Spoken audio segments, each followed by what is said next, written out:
Hola, bienvenidos a mi podcast, Alicia Mundo Hispano, Alicia 西班牙文化. Soy Alicia. Este podcast va a seguir siendo un podcast de español. Si quieres ver el resumen en chino y en español, lo he dejado en los comentarios de YouTube. 这集的 podcast 一样会是全西班牙语的内容，中文版跟西班牙语的摘要我都把它们放在本集 YouTube 的留言区咯。En este episodio voy a contar mi experiencia presentándome al examen de DLC2 en Taiwán y en Japón. ¿Qué diferencias hay y cómo fue mi viaje? Por si hay personas que no conocen DELE, os explico. DELE es la abreviatura de Diploma de Español como Lengua Extranjera. Tiene como 6 niveles, A1, A2, B1, B2, C1, C2. Los niveles de español van avanzando en este orden. Esta vez he ido a Japón para hacer el examen de C2 por una sencilla razón, que en Taiwán solo saca una convocatoria de C2 al año. Y esto ya pasó en mayo. Normalmente la gente no hace el examen de C2 porque con nivel C1 ya es suficiente para estudiar cualquier máster o para hacer cualquier gestión burocrática. Pero pienso que sería bueno tener un título C2 de DELE porque hay muy poca gente que lo tiene. Como ahora me dedico a la enseñanza de español, el nivel C1 se me queda corto. Además, la otra vez se me faltó solo un poco. Pienso que voy a conseguir este diploma pronto. Ahí está la actitud, ¿no? Mi estrategia es continuar haciéndolo hasta que lo consiga. Hoy la historia que os voy a contar es una mezcla de examen, viaje, cultura y un poco de caos personal. Esta vez he ido a Japón para hacer el examen. Llegué un día antes del examen. El primer día fue un desastre. Bueno, tampoco fue tan desastroso, porque con el internet y el móvil todo se soluciona. Solo que el vuelo se retrasó y no tuve tiempo para ir a comprarme un reloj. Así que al final hice el examen sin reloj. En los primeros 2 días estaba como un poco perdida porque no sabía qué transporte coger, aunque tenía el móvil en la mano. Sabía muy bien qué número de bus tenía que tomar, a qué horas saldrían, pero no sabía muy bien qué tipo de tren era, si eran como tren rápido, un tren local ordinario, o se trataba de un bus. Y para comprar los boletos tampoco sabía cómo se hace. Al estar en los andenes tampoco sabía hacia qué dirección iba. Como todo mundo tiene su primera vez, esto fue mi primera vez perdiéndome en Japón. Pero como tengo suficiente tiempo, puedo disfrutar del proceso. El segundo día, el día de examen, ya directamente me subí a un taxi, porque como el tiempo va muy justito, no me atreví a perderme entre los diferentes transportes públicos. Y al llegar a la universidad, ¡wow! Una sorpresa total. Es demasiado bonita. Y la facultad donde hacíamos el examen era una auténtica belleza. Me recordó mucho a la Universidad Donghai de Taiwán, 就是东海大学, porque muchas facultades de la Universidad Donghai también se construyeron con estilos japoneses. Pero este edificio, el lugar donde hacíamos el examen, era más elegante todavía. Como hacía mucho frío en Japón, este edificio era como todo interior. Los espacios interiores estaban como cubiertos con ventanales de cristal equipados con calefacción y dentro, como hay muchos patios escalonados como terrazas, todos ellos cubiertos con tablas de madera alineadas. Dentro de este edificio interior, esta facultad, lo que me sorprendió más fueron los baños. Son unos baños, madre mía, mucho más limpios y lujosos que los de centros comerciales y aeropuertos. Esta fue la primera impresión que me dio al entrar en esa facultad. Además, los 2 guardias de seguridad siempre te saludaban en japonés. Así que quisieras o no, estabas obligadas a practicar japonés, por lo menos en los saludos, ¿no? Luego, sin querer, el entorno, por ejemplo, los carteles, también te exige comerte la cabeza para entender el significado de japonés. Y sinceramente, si sabes los silabarios de hiraganas o katakanas, no es tan difícil descifrar los mensajes. Ahora hablamos del día de examen. Primero hablamos de los candidatos. Había más candidatos en Japón que en Taiwán. Yo al principio pensaba, ¿será raro hacer un examen en otro país? ¿Voy a ser la única extranjera? Pues no, para nada. Ese día había como 8 personas, incluyendo a mí. Había otro taiwanés, una china, una española. Jaja, esa fuera la más fuera de lugar. Llamó la atención de todo el mundo. Todo el mundo la preguntaba por qué hacía el examen. 2 señores muy mayores japoneses y 2 mujeres japonesas que habían vivido en América Latina. La verdad es que nadie te mira raro por venir del extranjero, porque toda la atención de la gente está puesta en esa española. Luego me di cuenta de que entre los examinadores casi no había latinoamericanos.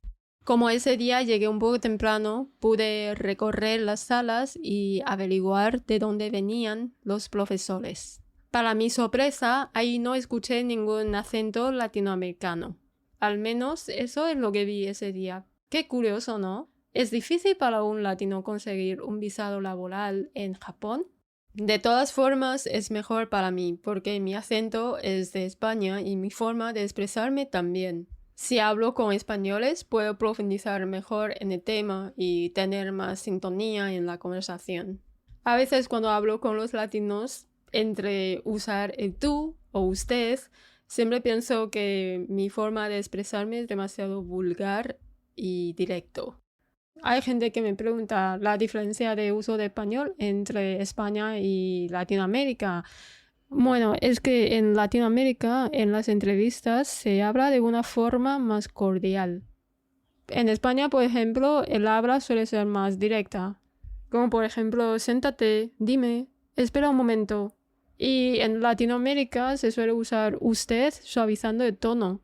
Como por ejemplo, siéntese. ¿Le importaría esperar un momento? Cosas así.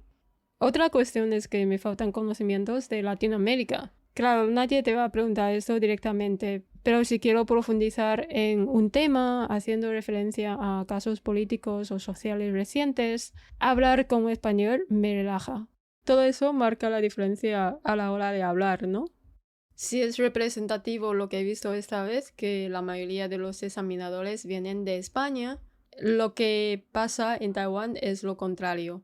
En Taiwán, el DELE depende del Instituto Cervantes de Filipinas y por eso los examinadores suelen ser de Guatemala, Ecuador, Argentina o España. En mayo, por ejemplo, mi examinador era guatemalteco.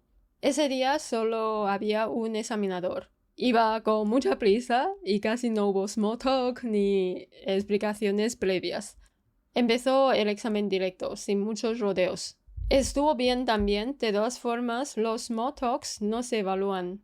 Recuerdo que en el debate ni siquiera toqué todos los puntos. Era como cuando al salir me di cuenta de que, se me ha olvidado cosas. Eso no es el punto de evaluación, no debería hablarlo así. La idea no era defender mi propia idea, sino llegar a un acuerdo. Y aún así aprobé porque el examinador era muy relajado. La experiencia fue buena, pero es muy diferente a la de Japón. En Japón, el interlocutor que me tocó era como hablaba muy claro. Como hizo algo que yo jamás había visto en un DELE. Explicó todo el procedimiento. Hizo small talk, o sea, por qué aprendía español, dónde lo aprendía, etc. Y tenía también una manera muy didáctica de hablar. Yo llegaba a pensar, si ese profesor abriera un curso, me matricularía ahora mismo. Quizás por eso sentí que esa vez el examen no era tan difícil, porque la forma de hablar, la claridad, la sintonía, etc., todo esto en conjunto hacía que sintiera esto. La gran metida de pata de esta vez fue que se me olvidó el reloj. Hay un libro muy famoso para preparar el DELE que se llama El Cronómetro. Este libro te obsesiona con el tiempo. El libro ya dicta cuántos minutos necesitas para la tarea 1, para la tarea 2, porque se prevé que el control del tiempo es lo más importante para ese nivel. ¿Y qué hice? Ya sabéis. Se me olvidó llevar el reloj.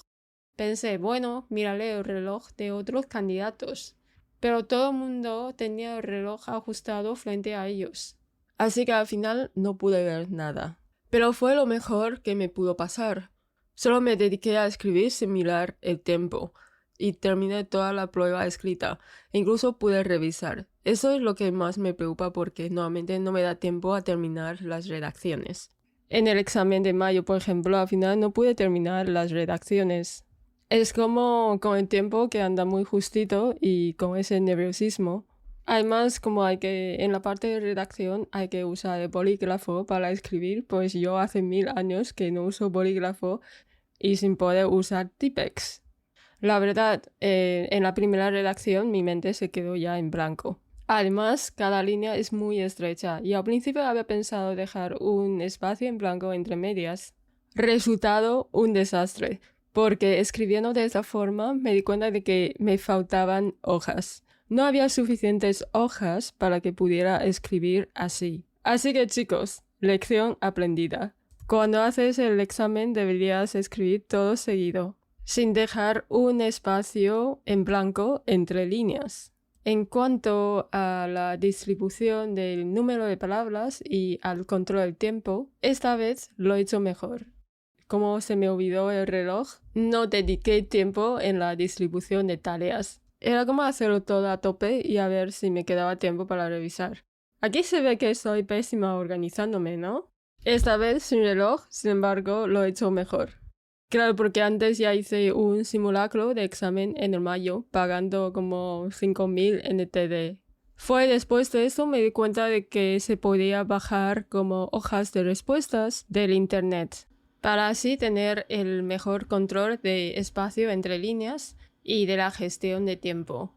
Pero como esta vez no llevaba el reloj encima, estaba al principio un poco preocupada. Luego me enteré de que el otro taiwanés había llevado un reloj de su hotel. Yo tenía uno igual en mi habitación, pero ni se me ocurrió hacerlo. Vaya, qué lástima, no lo había pensado, si no, lo habría hecho como él. Ahora vamos a hablar de las cosas serias. ¿En qué consiste este examen? En total te dan 3 notas. Los tipos de test son iguales tanto en Taiwán como en Japón. La primera nota es la de comprensión de lectura y la comprensión auditiva. La duración total de la prueba 1 es de 105 minutos. Hay en ella 3 tareas para la comprensión de lectura y 4 tareas para la comprensión auditiva. Pues esta vez ha sido más fácil la comprensión de lectura que la anterior. Y la comprensión de audios también. Por lo menos escucho conversaciones y no ecos, sonidos, como lo que pasó en la convocatoria anterior en Taiwán. Creo que un truco muy útil de hacer la prueba auditiva es leer todas las preguntas antes de que empiece el audio. La segunda nota es la de prueba escrita y la tercera la de prueba oral. Bueno, en realidad la segunda y la tercera prueba son como pruebas de destrezas integradas. Integrada quiere decir que trata de tener como la comprensión auditiva y la comprensión lectura integradas en las pruebas de escrita y la prueba oral. Es decir, aunque la prueba 2 es una prueba escrita y en ello te pedirá escribir diferentes tipos de texto, diferentes formatos, por ejemplo, un artículo, una carta, un folleto, un manifiesto, una acta, etc. Siempre tienes que adecuar tus contenidos con la instrucción y usar los datos proporcionados en los textos como referencias, incluyendo las partes que a ti te parezcan apropiadas según el tema que te piden. Y los datos que tienes que usar vienen de 3 textos y un audio. Es por eso llamadas estas pruebas destrezas integradas. Luego con la prueba oral pasa igual. Además de la parte oral, también se evalúan otras destrezas, como la lectura y la comprensión auditiva. Eso tiene que ver cómo se diseñan diferentes tareas. En la prueba oral, para cumplir la primera tarea, hay que leer artículos y gráficas, tomar lo que allí se indica como referencia y estructurarlo según pide la instrucción en un monólogo. Eso te exige comprender lo que pone allí y responder la pregunta del examinador interlocutor. Es por eso se les llama como pruebas de destrezas integradas, porque examinan diferentes facultades, ¿no? Ese día, por mi sorpresa, me encontré con una española. Estuvo allí para hacer el examen. Al principio pensé que quizás yo sería la única rara por venir desde Taiwán, Pero no, también una española estaba allí. Y claro, yo tenía mucha curiosidad. ¿Por qué una española haría un examen de español como lengua extranjera? Pues su explicación me han dejado todo más claro y me han dado información que desconocía. Es que es catalana. Su lengua materna, de hecho, es catalán, no español. Pero es igual, ¿no? Creo que para un catalán el español sigue siendo su primera lengua. Es como si te dijera que soy del sur de Taiwán, así que mi lengua materna es el taiwanés, no el chino. Pero bueno, y luego vino a Asia, a Japón, a estudiar bachillerato, un bachillerato internacional. Después, para su universidad, va a elegir otro país. Aunque ella tiene pasaporte español, es española de pura cepa, había estudiado en primaria, secundaria y bachillerato en España. DELE para ella es una manera válida de certificar su español. Porque desde que supo que los diplomas de bachillerato internacional son válidos para cursar estudios en Europa, ha decidido estudiar un bachillerato internacional en Japón. Y luego piensa estudiar en una universidad francesa o inglesa. O sea, cuando estaba en Cataluña aprendía inglés en una academia y luego cuando vino a Japón, pues en la escuela se usa 2 idiomas, inglés y japonés. Sabe francés porque catalán y francés se parecen. Y luego sabe manejar bien japonés porque vive en Japón. A mí me parece que es una forma muy inteligente de organizar los estudios. Es una demostración perfecta de que los idiomas se viven y no se estudian. Cuando viajaba sola, estas historias son las que más me inspiran. También creo que es lo que hace que merezca la pena ir a Japón a tomar este examen, porque si no hubiera sido por este examen no podría conocer a otros candidatos. Bueno, esto es todo lo que quiero compartir con vosotros en este episodio. Para saber qué más se me pasó en Japón, sígueme en este canal de YouTube o en el podcast. Nos vemos hasta la semana que viene. ¡Chao!